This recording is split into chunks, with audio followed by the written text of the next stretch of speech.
দেখো, প্রথমে দেখো আমার হাতে একটা টাকা আছে, এটার মধ্যে কোনো ছিঁড়া আছে? না।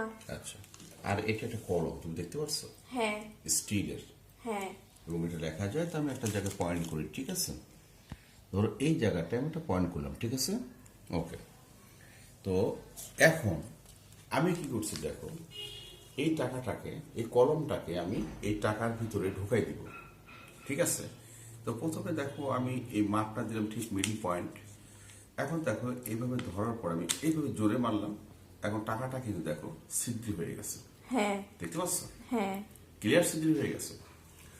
তো শিরা তো অবশ্যই গেছে, তাই না? হ্যাঁ। তো এখন আমি কি করছি দেখো, রেডি, আমি টান দিয়ে বের করে ফেলছি, ঠিক আছে? হ্যাঁ। 1 2 3। কিন্তু এখানে কোনো শিরা আছে? না। এই সাইডে কোনো কিছু আছে? না। আর এই যে কলাটা রয়ে গেল।